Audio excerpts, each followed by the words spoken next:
My name is Whitney Davis, and I'm 32 years old. 6 months ago, my parents stood in front of 80 guests at their anniversary party and said they wished I didn't exist. My sister smiled. I didn't cry. I didn't argue.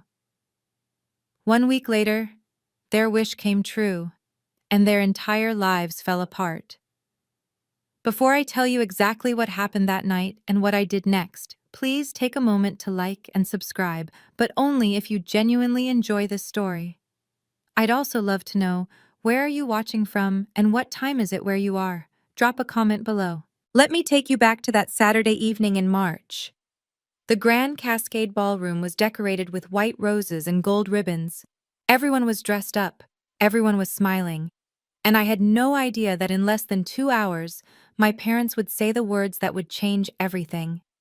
I should probably start earlier, though, because what happened that night didn't come out of nowhere. It had been building for years. I just didn't want to see it.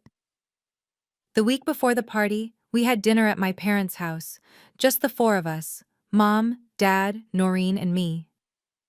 Noreen showed up 45 minutes late. No apology, no explanation. She just breezed in, kissed Mom on the cheek, and sat down like nothing had happened. Sorry, she said, not sounding sorry at all. I was working on my business. Mom beamed. Noreen's been so busy. She's expanding her online store. I'd just gotten there on time, like always. I'd even brought dessert, Mom's favorite lemon bars. But nobody mentioned that. How's work, Whitney? Dad asked, cutting into his chicken. Good, I said. Actually, really good. We just closed our Series B funding round. $12 million. Dad nodded absently. That's nice, honey. He turned to Noreen. Have you thought about hiring Whitney to help with your marketing? She's good with numbers. I stared at him. I wasn't a marketer. I was a CFO. But he didn't know the difference. Noreen launched into a complaint about how hard it was to run her store, how the algorithm was against her, how nobody appreciated handmade goods anymore. Mom jumped in immediately. Sweetie, do you need money? We can lend you $5,000. Would that help? $5,000, just like that. Last year, I'd asked to borrow $2,000 to fix my car after an accident. Dad had said, You have a good job, Whitney. You should be able to handle that yourself. I didn't bring it up.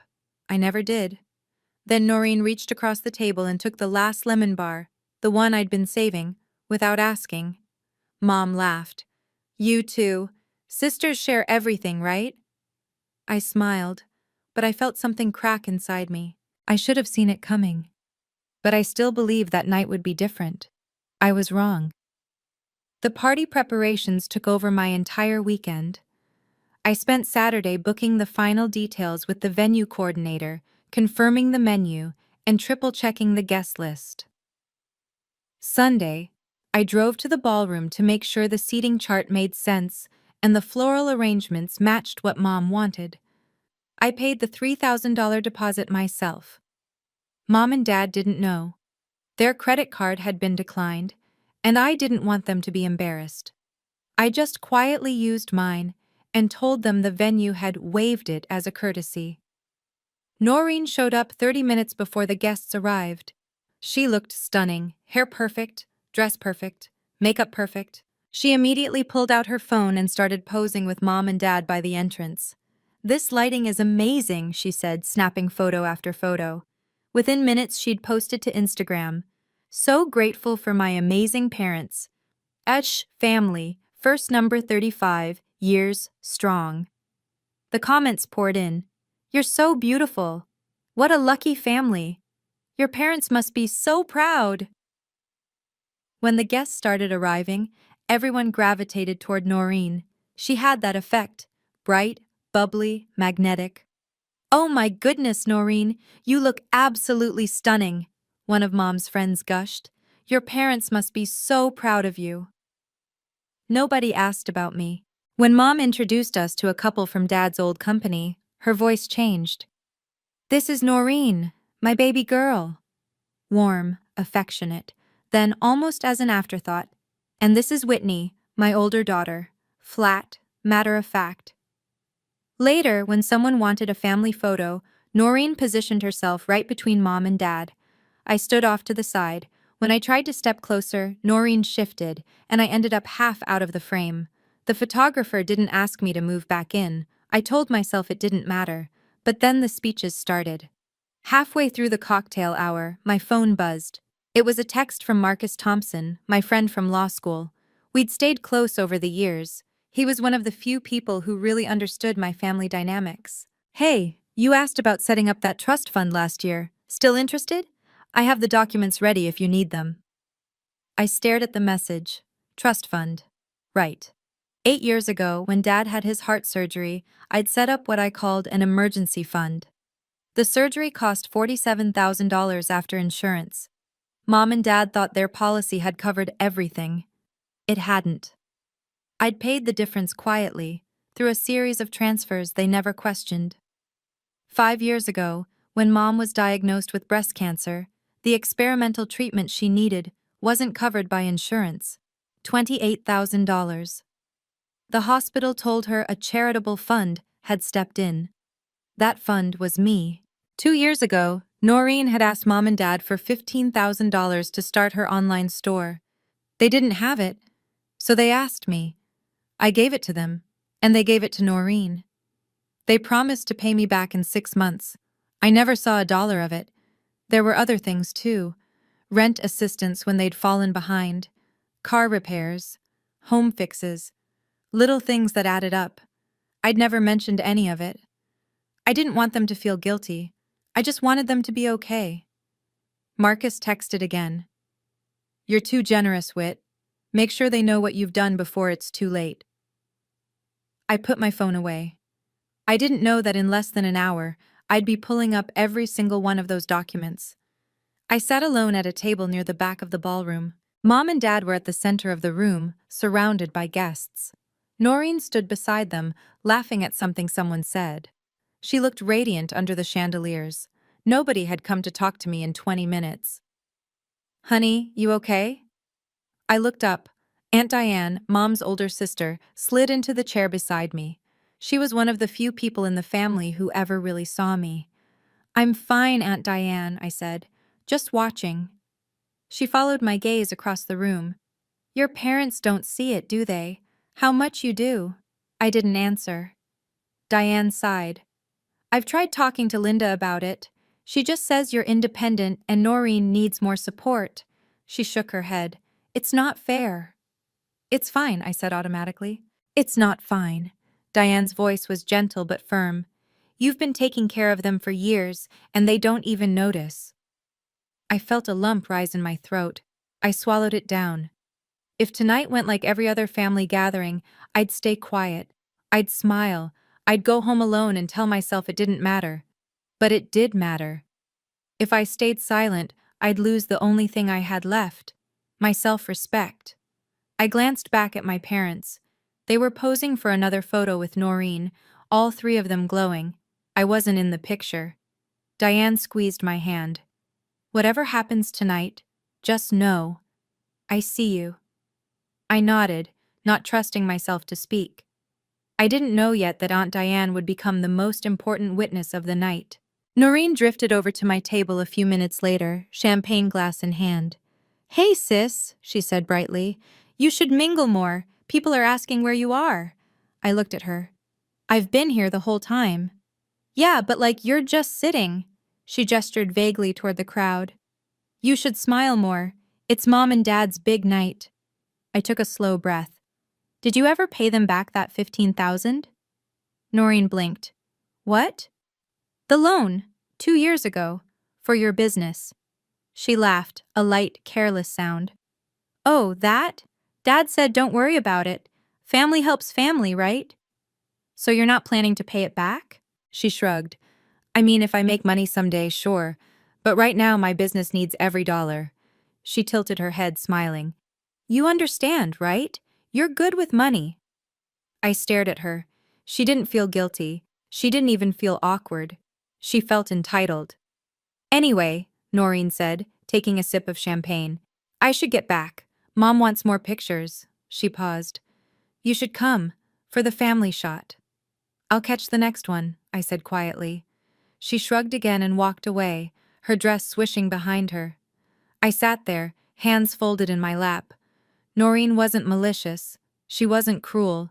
She just genuinely believed the world and our parents owed her something, and she'd never been told otherwise. That's when I heard the microphone feedback. Dad was stepping up to the small stage at the front of the room, microphone in hand. The room quieted.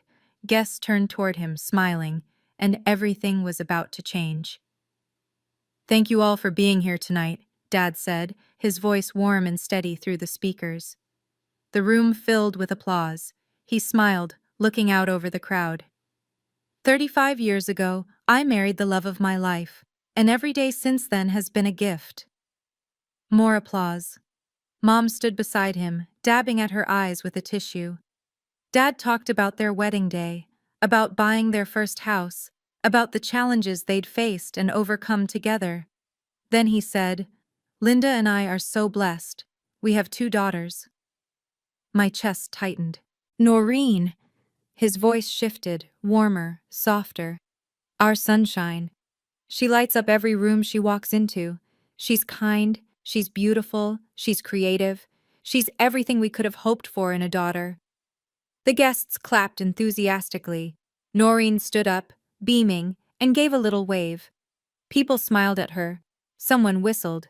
Dad waited for the applause to die down. "And Whitney," his tone flattened, back to normal. "Our responsible one. She's always been independent, very self-sufficient." That was it.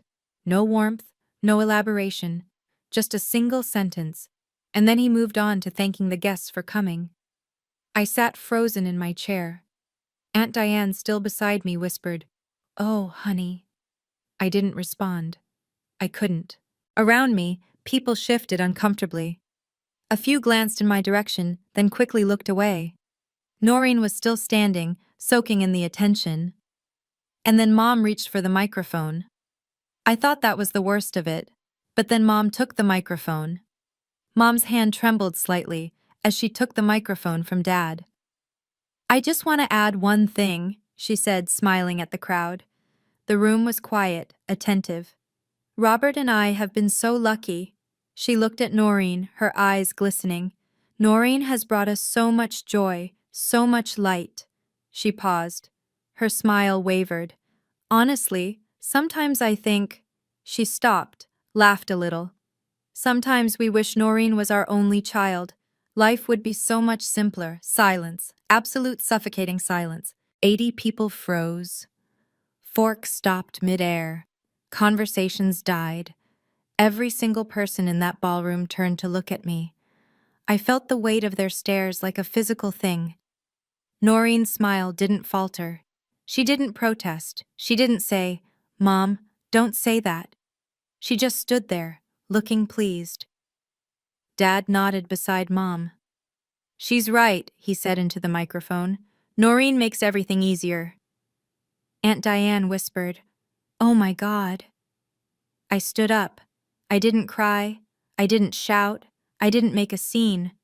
I picked up my purse, pushed my chair back, quietly, carefully, and walked toward the exit. Behind me, I heard murmurs starting, whispers. Someone said my name. I didn't turn around.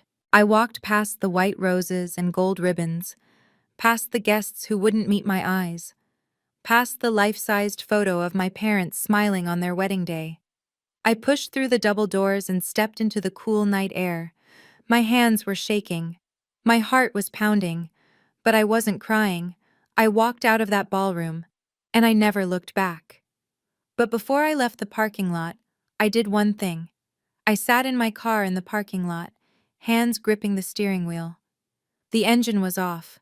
The night was quiet except for the muffled sound of music from inside the ballroom. My hands were shaking, but my mind was clear. They got their wish. Starting now. I pulled out my phone and texted Marcus. "I need those documents tonight." 3 minutes later, my phone rang. "What happened?" Marcus asked. "They said they wish I didn't exist." My voice was steady, calm. "So I'm going to disappear." "Whit, are you sure?" "I've never been more sure of anything in my life." There was a pause. Then Marcus said, "Okay, but we do this right. Legal, clean, no emotion, no revenge, just boundaries. That's exactly what I want." "Where are you?" "Still at the venue." "Come to my office. I'll meet you there in 30 minutes. I started the car. As I pulled out of the parking lot, I saw people starting to leave the ballroom. A few of them glanced toward my car, but no one approached. My phone buzzed. A text from Mom. "Whitney, where did you go? People are asking." I didn't respond. Another text from Noreen. "Seriously? You're making this about you?" I blocked her number. Then I drove to Marcus's office in downtown Seattle. The streets were mostly empty. The city lights blurred past my windows. I felt something I hadn't felt in years. Relief.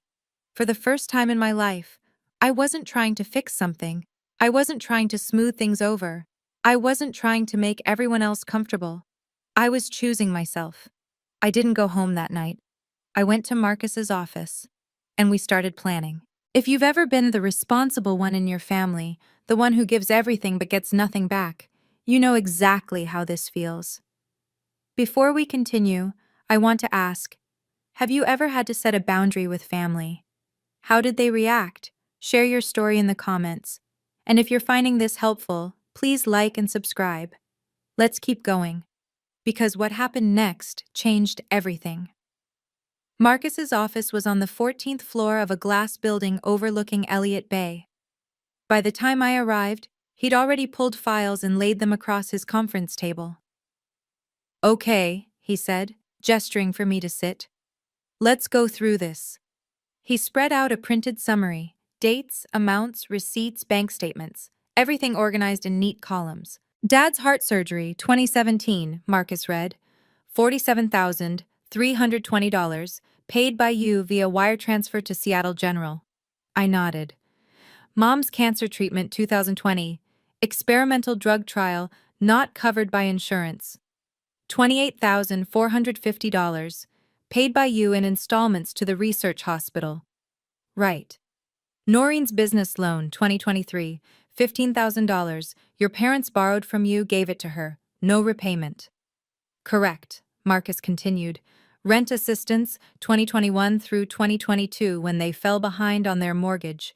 $24,000 total. Car repairs, home repairs, emergency expenses, another $18,600. He looked up at me. "Whitney, you've paid $133,370 on their behalf, and they have no idea." I stared at the numbers. "You have bank statements, transfer receipts, and emails confirming every single payment," Marcus said. "This is ironclad." "They thought it was insurance," I said quietly, "or grants, or good luck." "That's fine, but now you need to decide. Do you want them to know, or do you just want to walk away?" I thought about Mom's words. Sometimes we wish Noreen was our only child. "I want them to know," I said, "but only after they realize what they've lost." Marcus nodded. He pulled out a leather folder and handed it to me. "Keep this safe. You'll know when to use it." I didn't waste time. Monday morning, I called my bank. "I need to remove my name from a joint account," I told the representative. "My parents had added me years ago for convenience, so I could transfer money easily when they needed help. Now I removed myself. It took 10 minutes. Tuesday, I canceled the supplementary credit card I'd given Noreen for emergencies. Last month's statement showed $1,200 in online shopping. I kept a copy for my records. Wednesday, I contacted my parents' health insurance company. "I'm no longer able to serve as emergency contact or co-payer for Robert and Linda Davis. Please update your records immediately." The representative hesitated. "Ma'am, are you sure? This will affect their coverage terms." "I'm sure." Thursday, I drafted a formal letter. Marcus reviewed it, made it airtight, and sent it on his firm's letterhead. "Effective immediately, I am no longer able to provide financial assistance to Robert and Linda Davis. Please direct all future needs to Noreen Davis, as per your stated preference." It was professional. It was clear. It was final. Friday. I changed my phone settings. I didn't block Mom, Dad, or Noreen. I wanted a record if they called, but I set their numbers to Do Not Disturb. Their calls would go straight to voicemail. Saturday, I went to a spa, got a massage, read a book in a quiet room with soft music. I didn't cry. I didn't feel guilty. I felt lighter than I had in years. Sunday, I checked my phone. 37 missed calls. I didn't answer a single one. Sunday evening, I listened to the voicemails. Dad's voice, confused. "Whitney, this is Dad. We got a weird letter from some lawyer. What's going on? Call us back." Mom, anxious. "Honey, the bank said you removed yourself from our account. Was that a mistake? We need to talk." Noreen, irritated. "Whit, seriously? You canceled my card? I have bills to pay. This isn't funny." I didn't call back. Instead, I sent a single email. Short, professional, with Marcus CC'd. As stated in the formal letter, I am no longer able to provide financial support. Please direct all needs to Noreen. Best regards, Whitney. Dad called again an hour later. I let it go to voicemail. "Whitney, what is this about?" His voice was sharper now. "You're being childish. We're family. You can't just cut us off over something your mother said. She didn't mean it." I deleted the voicemail. Mom texted, "Please call me. I don't understand what's happening." I didn't respond. Noreen sent a string of texts. "Are you seriously doing this? You're being so dramatic." "Mom's crying because of you." I muted the conversation. They still didn't understand. But they were about to. On Tuesday, the first bill arrived. Dad called me, his voice strained. "Whitney, I just got a hospital bill for $4,200 for my cardiology appointment. They're saying it's not covered." I didn't answer. He left another voicemail. "The insurance company said something about a third-party payer being terminated. What does that mean? Did you do something?" I saved the voicemail, but I didn't call back. By Wednesday, Mom had received her bill too. They called Noreen. And that's when everything started to unravel. Thursday morning, Mom called the hospital billing department. I know this because Aunt Diane told me later. She'd been at their house when it happened. "There must be a mistake," Mom said into the phone, her voice shaking. "My cancer medication has always been covered. There's a charitable fund." The billing coordinator interrupted her. "Ma'am, the fund you're referring to was a private arrangement. It's no longer active." "What do you mean, private arrangement?" "I'm not authorized to disclose the details, but as of last week, payments have ceased. You'll need to make alternative arrangements." The bill was $1,800 for 1 month of medication. Dad's cardiology bill was $4,200. Together, they owed over $6,000 in medical expenses they'd thought were covered. Dad called their insurance company. "Why isn't this covered?" he demanded. The representative explained patiently. "Sir, your copay portion has always been covered by a third-party payer. That arrangement has been terminated." "What third party?" "We're not authorized to disclose that information." Dad hung up. He stared at Mom. "It was Whitney," Mom whispered. "Wasn't it?" They sat in silence. Then Dad picked up the phone and called Noreen. "Honey," he said, his voice tight, "we need help. Can you cover these bills temporarily? Just until we figure this out." There was a long pause. "How much?" Noreen asked. "About $6,000 this month." Noreen's voice went high. "What?" "Dad, I don't have that kind of money." "But you said your business was doing well." "I mean, I'm working on it, but I can't just pull $6,000 out of nowhere." "What about the $15,000 we gave you?" Silence. "That's invested in inventory," Noreen said finally. "I can't touch it." That's when Aunt Diane called me, and everything changed. I was at work when Aunt Diane called. "Whitney," she said, "I'm at your parents' house. You need to hear this." I could hear voices in the background. Dad's raised and frustrated. Mom's tearful. "What's going on?" I asked. "Your parents just realized Noreen can't help them, and they're panicking." I heard Dad's voice. So you can't help us at all? Noreen, crying now. I'm sorry, I don't know what to do. Can't you ask Whitney? She won't answer our calls, Mom said. Well, Noreen's voice cracked. Maybe you shouldn't have said what you said at the party. Silence. Then Mom, very quietly. What? You said you wished I was your only child, Noreen said, in front of everyone. What did you think would happen? I heard Mom start to cry. Aunt Diane spoke into the phone. They're starting to understand, but they need to hear it from you. I'm not ready, I said. I know, but I think Sunday dinner might be the time. Let them see the proof. Let them understand what they've lost. Why would I do that? Because if you don't, they'll never learn, and Noreen will keep playing victim. I was quiet for a long moment. I'll think about it, I said. Bring Marcus, Diane said, and bring your documents. After we hung up, I sat at my desk, staring at my computer screen. Part of me wanted to let them figure it out on their own, let them struggle, let them feel what I'd felt. But another part of me, the part that still loved them despite everything, wanted them to know the truth.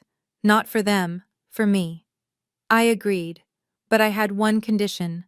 Marcus had to be there. This is the moment where everything shifts.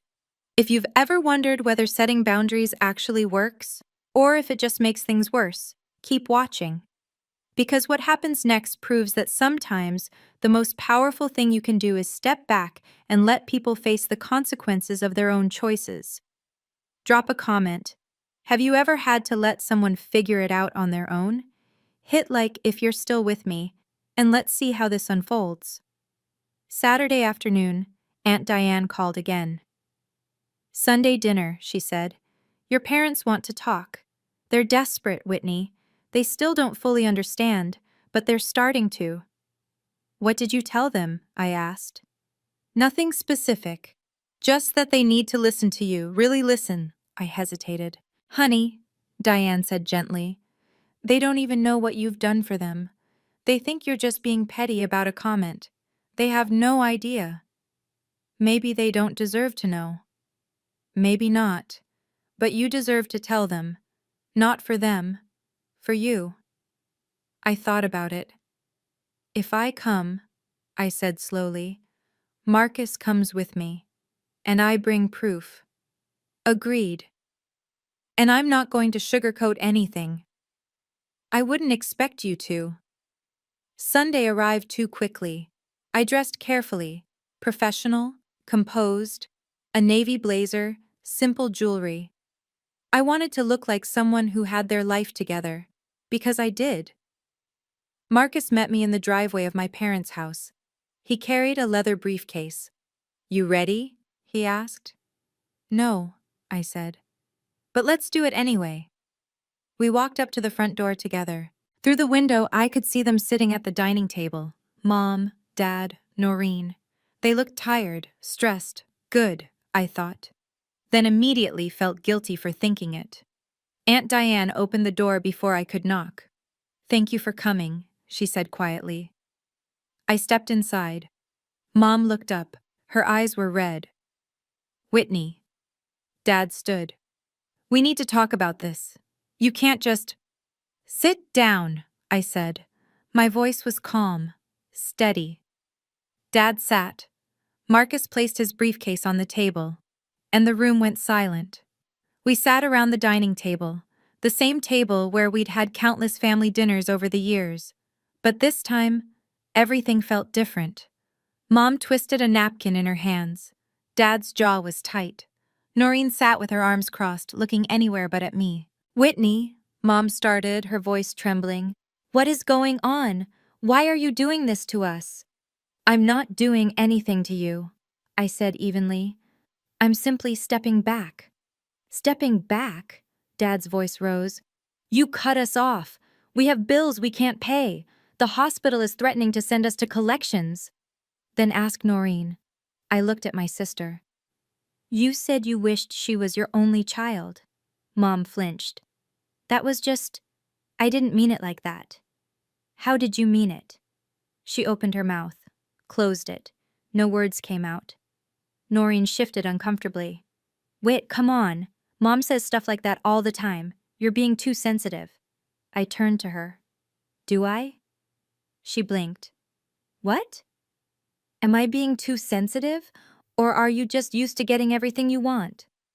That's not fair. You owe them $15,000, I said calmly. Have you paid any of it back?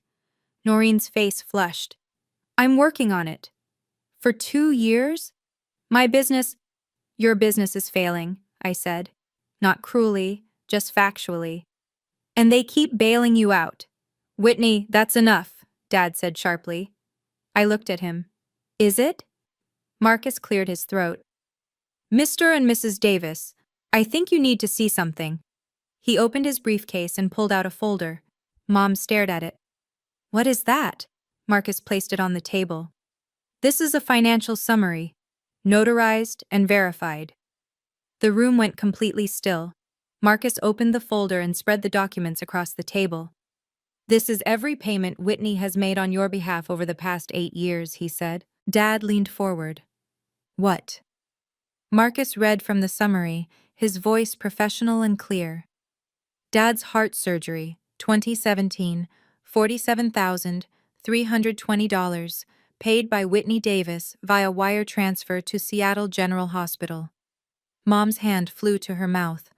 Mom's cancer treatment, 2020, experimental drug trial, $28,450, paid by Whitney in 6 installments to the University of Washington Medical Center. Dad stared at the papers. But the hospital said, Noreen's business loan, 2023, $15,000, never repaid. Noreen's face went pale. Marcus continued, rent assistance, 2021 through 2022, when you fell behind on your mortgage, $24,000 total. Miscellaneous expenses, car repairs, home repairs, emergency costs, $18,600. He looked up. Total, $133,370. The silence was deafening. Mom looked at me, tears streaming down her face. Whitney, you paid for all of this? Yes, I said simply. But the insurance, the hospital said there was a fund. I was the fund. Dad's voice was barely a whisper. Why didn't you tell us? Because I didn't want you to feel like you owed me, I said. I just wanted you to be okay. Noreen stared at the documents. I didn't know. Didn't. I know you didn't. I looked at her. But you also never asked. Aunt Diane, standing in the doorway, spoke quietly, and you thanked her by saying you wished she didn't exist. Mom started sobbing. Mom reached across the table toward me. Whitney, I'm so sorry. I didn't know. I didn't mean what I said. I didn't take her hand. You said it in front of 80 people, I said quietly. You meant it. No! Mom shook her head frantically. We were just trying to make Noreen feel special. She's had such a hard time. And I haven't? The question hung in the air. Dad spoke up. Whitney, we've always known you were strong, independent. You didn't need us the way Noreen did. I did need you, I said. My voice didn't waver. I just stopped asking, because every time I did, you said no. Dad looked away. I've spent 8 years making sure you were okay, I continued. I never asked for thanks. I never asked for recognition. But I also never expected to be told I shouldn't exist. Mom was crying harder now. Please, we need you. No, I said. You need money, and you have another daughter. Noreen's voice was small. Whit, I can't. Then figure it out, I said, looking at her. Together. That's what you wanted, right? Just the 3 of you. That's not what we meant, Dad started. But it's what you said. I stood up. And words matter. Mom grabbed my arm. Please don't leave. We can fix this. I gently removed her hand. I'm not leaving. I'm setting a boundary. Marcus stood as well, gathering the documents, which brings us to the next item. He pulled out another folder. Dad's eyes widened. What is that? A formal agreement, Marcus said, defining Whitney's boundaries going forward. Marcus laid the document on the table. This is a boundary agreement, he explained. It states that Whitney is officially withdrawing from all financial obligations to this family. Dad stared at it. You can't be serious. I'm completely serious, I said. Marcus continued. No co-signing loans, no emergency funds, no temporary help. If you need financial assistance in the future, you'll go through proper channels, banks, insurance companies, social services. But we're family, Mom said, her voice breaking. Family doesn't say they wish you didn't exist, I replied. The words landed like stones. Dad leaned back in his chair. We made a mistake. Can't you forgive us? Maybe someday, I said, but not today, and not until you understand what you did.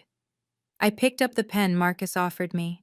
My hand was steady as I signed my name at the bottom of the document. Marcus notarized it with his seal. This is legally binding. Whitney is no longer financially responsible for any member of this family. Noreen was crying now too. Whit, please. You'll figure it out, I said, not unkindly. You're resourceful. You'll find a way. I looked at my parents. I'll be in touch when I'm ready. Until then, please respect my boundaries. Mom reached for me again, but I stepped back. I love you, I said, but I can't keep doing this. I can't keep sacrificing myself so you can pretend everything's fine. Dad's face crumpled. Whitney. Goodbye, I said softly. I walked out of the dining room. Marcus followed. Aunt Diane met me at the door. You okay? She whispered. I don't know, I admitted. But I did the right thing. She hugged me. I'm proud of you. I walked out to my car. The afternoon sun was bright, almost blinding. Marcus stood beside me in the driveway. You did good in there. Did I? My voice sounded distant to my own ears. Or did I just blow up my family? They blew it up, he said firmly. You just stopped cleaning up the mess. I leaned against my car, suddenly exhausted. Aunt Diane came out a moment later. She handed me a bottle of water.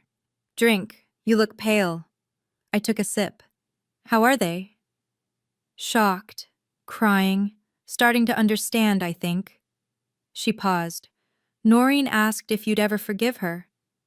What did you tell her? That it's not about forgiveness right now. It's about change. I nodded slowly. Whitney, Diane said gently, you feel lighter, don't you? Even though it hurts.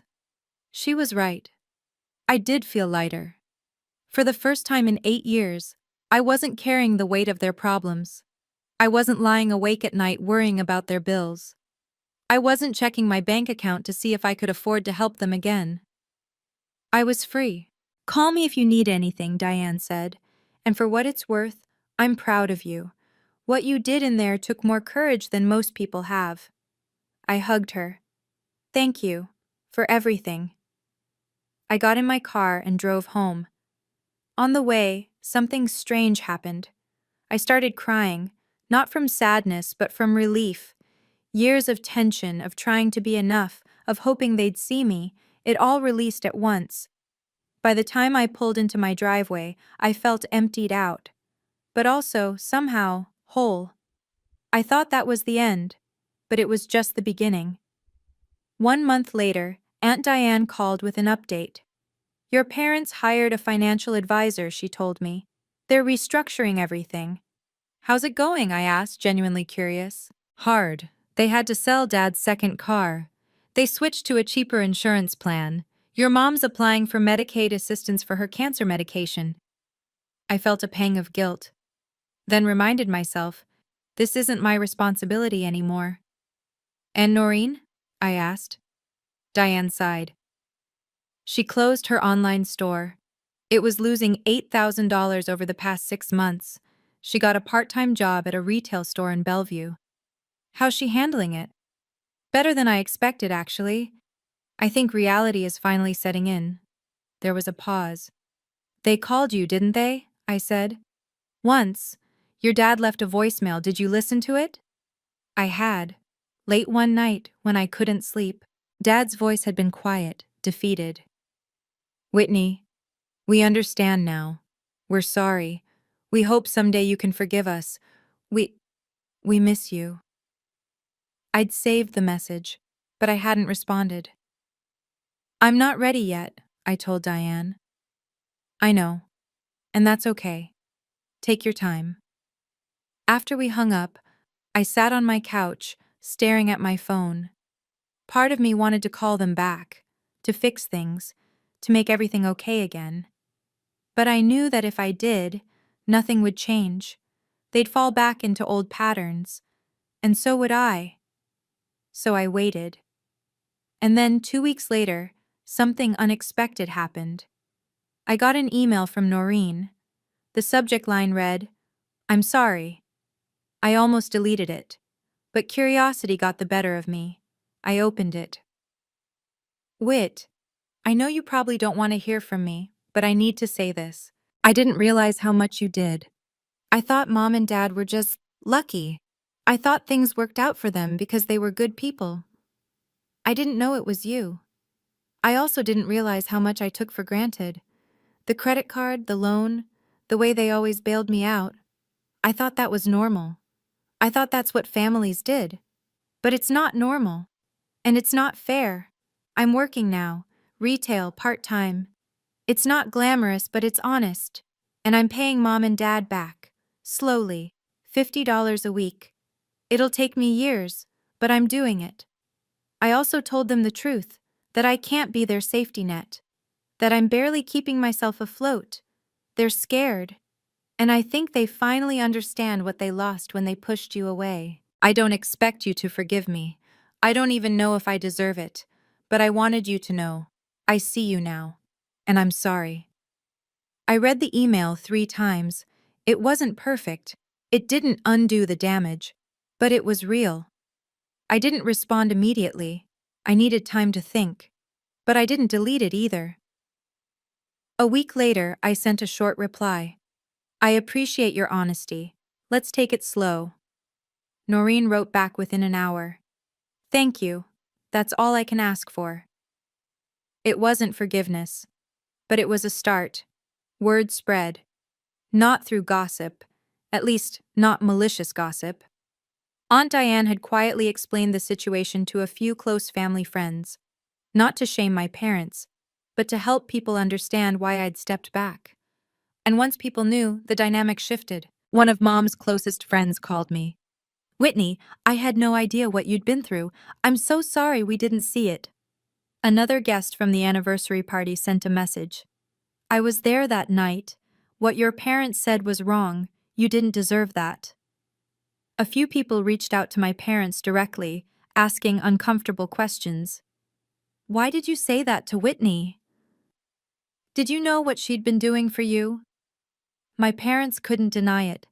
80 people had heard them. The social consequences were subtle but real. Invitations slowed. People were polite but distant. My parents' reputation in their community, built over decades, had taken a hit. Not a scandal, not public shaming, just awareness. People knew now that the perfect family image they'd projected wasn't real. And my parents had to live with that. Aunt Diane told me later that Mom had broken down at a church event when someone asked how I was doing. "She's fine," Mom had said. "We're working on things." The woman had nodded knowingly. "I hope you can make it right." Mom had cried in the parking lot afterward. I didn't feel triumphant when I heard that. I felt sad, but I also felt validated. For years, I'd wondered if I was overreacting, if I was too sensitive, if I should just accept that this was how my family worked. Now I knew. I wasn't wrong. And I wasn't alone.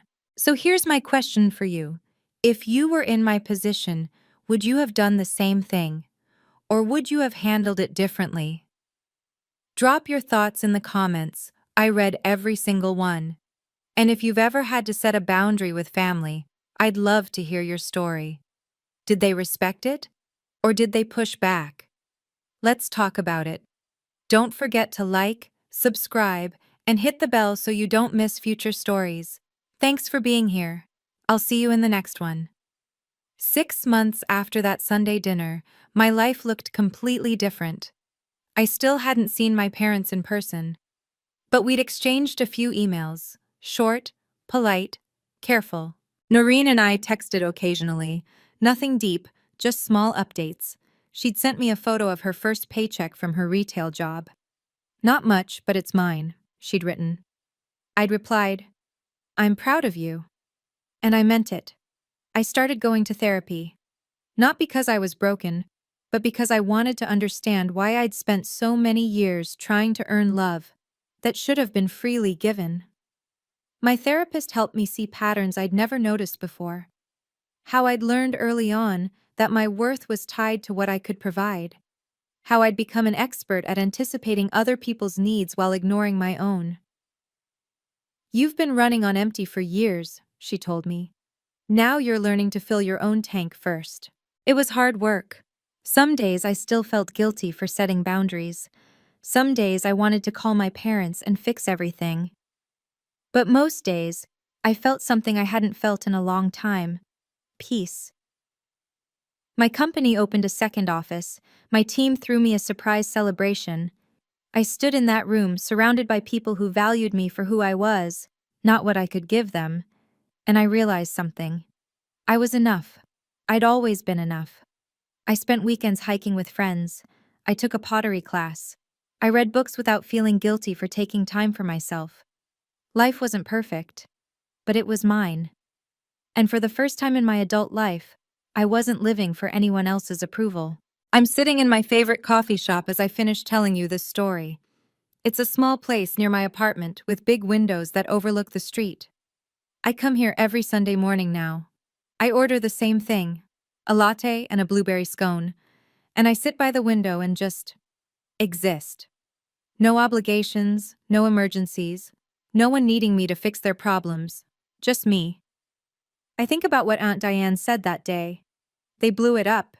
You just stopped cleaning up the mess. She was right. I didn't destroy my family. I just stopped hiding the cracks. Here's what I've learned. You can't love someone into changing. You can't sacrifice yourself to make someone else feel whole. And sometimes the kindest thing you can do for someone is let them face the consequences of their own actions. My parents are learning to manage their finances. Noreen is learning responsibility. And I'm learning that my worth isn't measured by how much I give.